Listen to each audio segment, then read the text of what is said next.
Hello guys, welcome to another tutorial. In this tutorial, I'm going to show you how to download SRTM DEM data absolutely for free from Usgs EarthExplorer web portal.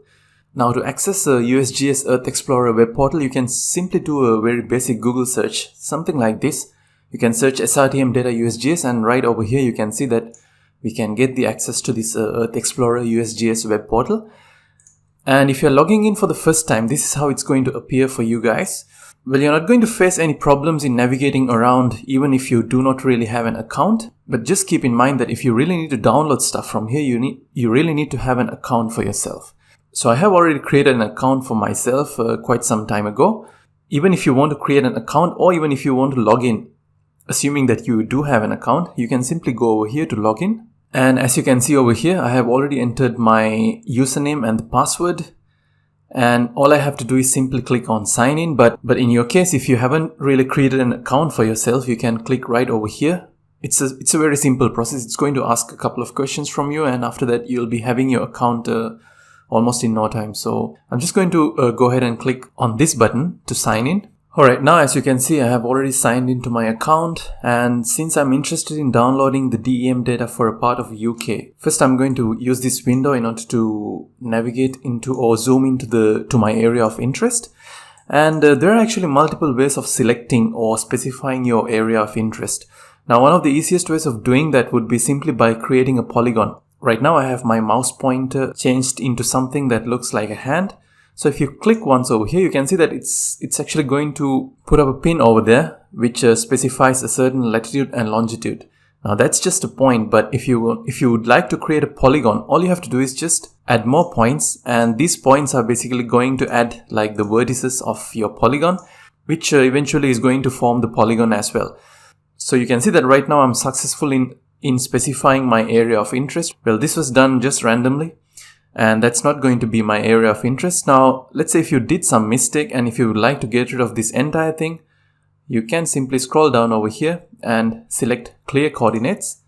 And after that, you can maybe even pan your map into a completely different place, and you can start putting in the pins like this, which will basically form the polygon again. Alright. That's one way of doing that. I'm going to clear these coordinates out. And if you come over here, you have the option of specifying your area of interest through a Kmz file or even through a shapefile. Now I have already prepared a Kmz file. Kmz file is basically the file format which is being read by Google Earth. So if you have managed to create a polygon and if you have converted that into a Kmz file using Google Earth, you can simply open that up. So I'm just going to open my Kmz file like this. And right over here, you can see that I have a file called boundary, which is a Kmz file. So that's going to be my boundary. It's polygon. And I'll simply open that up. Yeah, now you can see that this was my area of interest. So it's going to specify, again, it's going to specify the coordinates of these 5 points, which are basically the vertices of that polygon. And once you have done that, you can click on these datasets, and that'll bring you to this datasets page. And now what we're interested in is these digital elevation models that you can see over here. And you can see a couple different types of digital elevation models. And from this, I'm going to select SRTM. You can see that we have actually a few different types of SRTM data. Now we have this wide field SRTM data, and we have this non-wide field, and we have this 1 arcsecond global.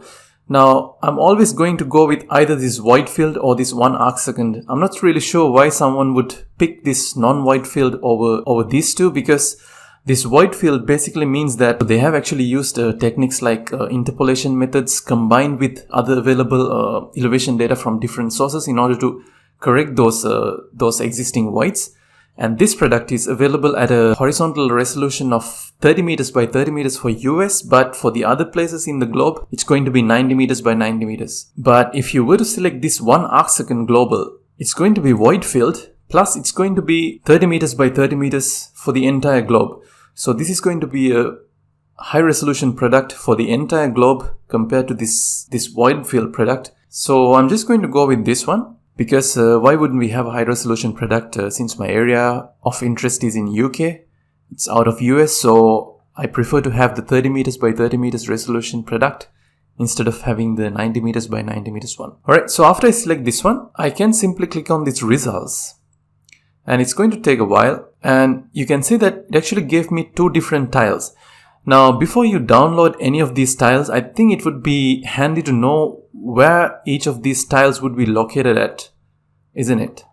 So I'm going to zoom out my map view just a bit, and you can see a footprint over here. So this is a quick and easy way to know where this tile would get placed if you were to put it into the map. So I'm going to click on this footprint, and you can see that that tile itself is actually covering quite a huge area.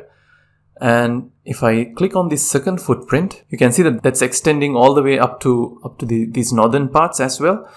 As you can see, my area of interest is actually covering a majority from this tile, but just a little bit from this tile. And for this tutorial, I'm just going to ignore this tile, and I'm just going to download only this particular tile, as you can see over here, as it's covering a majority of my area of interest, apart from these small parts over here. And that's not going to be an issue for me for this tutorial. And once you identify that that's the tile that you're going to go with, you can simply go over here to these download options, and you can simply click download in order for the download to begin. Now you can see that we have a couple of different download options, and the product that I'm going to be interested in is this GeoTIFF 1 arcsecond product. So you can see that it's a TIFF raster, which is also a georeference. That's why it's a GeoTIFF. And it's a 1 arcsecond product, which basically means that it's having a resolution of 30 meters by 30 meters. So I'm going to download this one, and you can see that it's getting downloaded right over here. And if you have a software like QGIS, you can simply use that to visualize the raster that you downloaded. So if you have, so right over here, I have already saved that downloaded file into one of my folders. So I'm just going to simply drag it and drop it over here. And now you can see that how that tile looks. And if you would like, you can even change the symbology and assign a different color ramp so that the variations of the elevation would be much more apparent to you guys. So I will go over here to single band pseudo color, and as a color ramp, I'm going to select maybe a different color ramp, maybe from here. Let's go with this BCYR. And the mode, I'm going to change it to quantile, and I will assign, let's say, 20 different classes. Click on apply and click on OK. And now you can see that how the elevation varies. These red color areas actually show very high elevations. You can see that the highest is 568, whereas these blue color areas correspond to low elevations. So that's how basically you can download a SRTM raster from the EarthExplorer USGS web portal. So thanks a lot for watching, guys. Take care.